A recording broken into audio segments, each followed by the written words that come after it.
नमस्कार दोस्तों, आपका फिर से स्वागत है आपके अपने YouTube चैनल डिजिटल स्टडी में। तो जैसा कि आपको पता है, हमने डिजिटल स्टडी YouTube चैनल पर एजुकेशन के साथ साथ जॉब रिलेटेड वीडियो भी आपको प्रोवाइड करना स्टार्ट कर दिया। तो आज की न्यू अपडेट जानने से पहले सबसे पहले आपको 26 जनवरी की ढेर सारी शुभकामनाएं।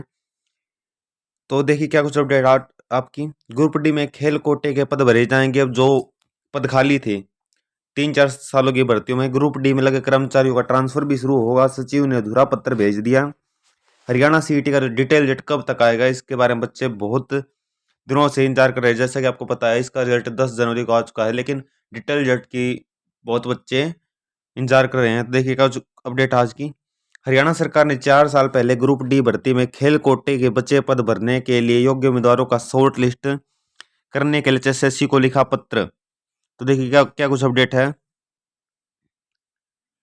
एचएसएससी ने सरकार से पूछा, ग्रुप डी के जो नए 14,000 पद आए हैं, ये पद उनमें अलग है या नहीं। तो देखिए क्या कुछ अपडेट आप आज की। हरियाणा सरकार ने 4 साल पहले ग्रुप डी के भर्ती किए पदों से खेल कोटे के बचे पद भरने के लिए योग्य उम्मीदवारों को शॉर्ट लिस्ट करने के लिए हरियाणा कर्मचारी चयन आयोग को पत्र लिखा है। आयोग ने पत्र मिलाते ही प्रदेश सरकार से पूछ लिया है कि ग्रुप डी के जो नए 14,000 पद आए हैं, क्या खेल कोटे के पुराने पद उनमें अलग है या उनमें शामिल है। खेल कोटे के पद रिक्त होने से योग्य खिलाड़ी लंबे समय से धक्के खा रहे हैं। मुख्य सचिव कार्यालय ने पहले ही आयोग को पत्र लिखा था, मगर तब खेल कोटे के इन रिक्त पदों पर भर्ती नहीं की। मुख्य सचिव ने सूची की वैधता भी बढ़ाई थी, मगर भर्ती नहीं होने से वैधता भी समाप्त हो गई। मुख्य सचिव ने गत 23 जनवरी को आयोग को लिखे पत्र में कहा कि विज्ञापन संख्या 4/2018 की कैटेगरी नंबर के 1 के विरुद्ध ग्रुप डी के पदों में ईएसपी कोटे के 1518 पदों पर भर्ती की गई। इन 1518 को नियुक्ति पत्र जारी किए गए, मगर स्पोर्ट्स सर्टिफिकेट की जांच के दौरान खेल उपलब्धता प्रमाण पत्रों में कमी पाए जाने के कारण चयनित उम्मीदवार अयोग्य पाए गए और 30 से 40% पद रिक्त रह गए। वेटिंग सूची पर 10% का अपर लिमिट लागू कर दी गई, और जो इस मामले की अनूठी परिस्थितियों को देखते हुए तार्किक नहीं दिखाई नहीं देती।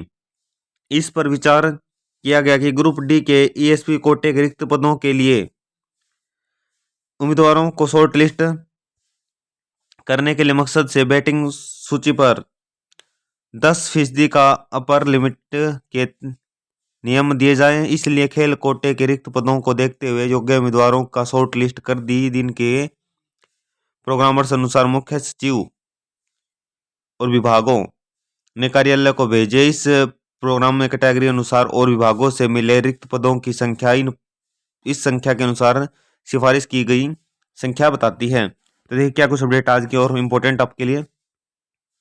मुख्य सचिव कार्यालय ने अधूरा पत्र भेज दिया, भोपाल सिंह खत्री। दैनिक सवेरा ने पूछा कि मुख्य सचिव कार्यालय ने ग्रुप डी के खेल कोटे के रिक्त पदों पर भर्ती करने के लिए पत्र भेज दिया है। जो आयोग के अध्यक्ष भोपाल सिंह खत्री ने कहा, मुख्य सचिव कार्यालय ने अधूरा पत्र भेज दिया, इसलिए आयोग ने मुख्य सचिव कार्यालय को पत्र लिखकर पूछा है कि क्या वे पद ग्रुप डी के नए आए हैं 14,000 पदों से अलग या उनमें शामिल है। खेल विभाग ने वेबसाइट पर जिन खिलाड़ियों के स्पोर्ट्स ग्रेडेशन सर्टिफिकेट अपलोड कर रखे हैं, उनमें से 623 उम्मीदवार ही योग्य हैं। अब उनमें से उन उम्मीदवारों के दस्तावेजों की जांच करनी होगी जिन्होंने पेपर दिया था। मुख्य सचिव कार्यालय से पूछा गया कि जिस कैटेगरी में ईएसपी कोटे के कितने पद रिक्त है, वह जानकारी दी जाए। आगे देखिए। स्पोर्ट्स ग्रेडेशन सर्टिफिकेट गलत जारी करने की हो रही है विजिलेंस जांच। जब ग्रुप डी पदों पर भर्ती हुई थी, जिसका परिणाम जनवरी 2018 में जारी हुआ था और जींद उपचुनाव में भाजपा उम्मीदवार को जबरदस्त जीत हुई थी, उस भर्ती में जो खिलाड़ी चयनित हुए थे, उनमें से काफी खिलाड़ियों ने स्पोर्ट्स ग्रेडेशन सर्टिफिकेट गलत जारी हो रखे थे। हाईकोर्ट ने सरकार को कहा कि मई 2018 की खेल नीति के अनुसार सर्टिफिकेट मान्य होंगे। जब जब जांच हुई तो मिला कि खेल विभाग के अफसरों ने खेल किया हुआ था। इसकी अब स्टेट विजिलेंस ब्यूरो जांच कर रहा है। कुछ जिलों में कोई गड़बड़ी नहीं है, जबकि कुछ जिलों में जबरदस्त गड़बड़ी चल रही है। गलत सर्टिफिकेट वाले अगर चयनित न होते तो आज योग्य उम्मीदवार धक्के खा रहे होते। वे उसी समय चयनित हो जाते, 4 साल पहले उन्हें नौकरी मिल जाती, मगर सरकारी सिस्टम ने उन्हें ऐसा उलझाया कि सही प्रमाण पत्र होने के बावजूद बेरोजगार घूमना पड़ता। ये बिल्कुल सही बात बोली है। उन्हें अब उम्मीद जगी कि शायद उन्हें नौकरी मिल जाएगी। आगे देखिए क्या कुछ अपडेट है आपके लिए। ये देखिए, ट्रांसफर ड्राइव का कर्मचारियों के पद पर पोस्टिंग स्टेशन के संबंध में कठिनाइयों को दूर करना उद्देश्य। ट्रांसफर ड्राइव का मुख्य उद्देश्य कर्मचारियों को पोस्टिंग स्टेशन के संबंध में कठिनाई को दूर करना है। उसके अलावा अन्य पदों का समायोजन भी करना है जिस पर वे नियुक्ति के लिए खुद को उपयुक्त नहीं मानता है। इस उद्देश्य के लिए प्रत्येक कर्मचारी को 3 जिलों का चयन करना होगा जहां वह तैनात स्थानांतरित होना चाहता है। इसके अलावा कर्मचारी ग्रुप डी के पदों के लिए सभी की सूची में अधिकतम 50 पदों का चुनाव कर सकता है जिनके लिए वह खुद को फिट नहीं समझता है। अभियान में कर्मचारी को उसके द्वारा चुने गए 3 जिलों में से किसी एक में प्राथमिकता के आधार पर स्थानांतरित करने का प्रयास किया जाएगा। उन पर नियुक्त नहीं करने का प्रयास किया जाएगा जिस पर वह काम नहीं करना चाहता। बिल्कुल सही है। हालांकि यहाँ यह नहीं दी जा सकती है कि कर्मचारी अपने पसंद का स्टेशन प्राप्त कर पाएगा। यहाँ उन पदों से बच पाएगा जो अपने लिए उपयुक्त नहीं समझता है। ट्रांसफर ड्राइव में भाग लेने के लिए पात्रता। ट्रांसफर ड्राइव में ग्रुप डी अधिनियम के लागू होने के बाद नियुक्त और हरियाणा सरकार के किसी भी जिले में तैनात सभी ग्रुप डी कर्मचारी भाग लेने के लिए पात्र है। हालांकि किसी भी सर्वाधिक निकाय, बोर्ड, निगम, सार्वजनिक क्षेत्र के उपक्रम, संवैधानिक निकास में तैनात ग्रुप डी कर्मचारियों अभियान में भाग लेने पर पात्र नहीं है। केवल वे पात्र कर्मचारी जो अपना स्टेशन या अपना पत्र या पद बदलना चाहते हैं उन्हें सरकारी द्वारा निश्चित तिथि से 15 दिनों के भीतर पोर्टल पर ऑनलाइन भाग लेने होंगे। वे इस ट्रांसफर ड्राइव के लिए माने जाएंगे। निर्धारित तिथि के बाद पोर्टल पर पंजीकरण आवेदन करने में विफल कर्मचारी पात्र नहीं माने जाएंगे। सरकार द्वारा तैयार ट्रांसफर। आगे देखिए क्या कुछ अपडेट है आपको।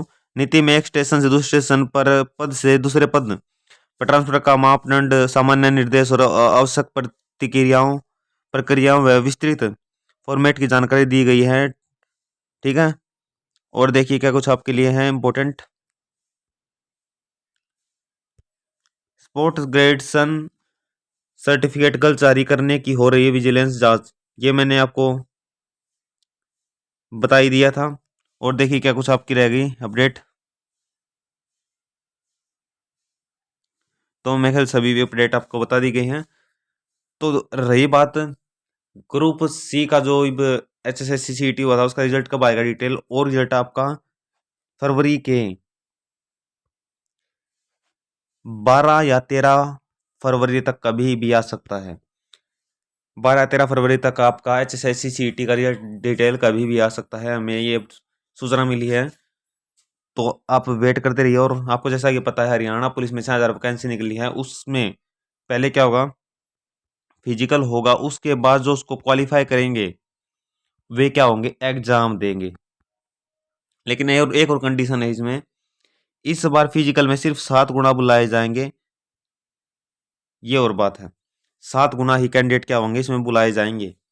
तो आज के लिए इतना ही। अगर आपको यह वीडियो जरा पसंद आई तो वीडियो को लाइक, शेयर और चैनल को जरूर सब्सक्राइब करें। Thank you so much.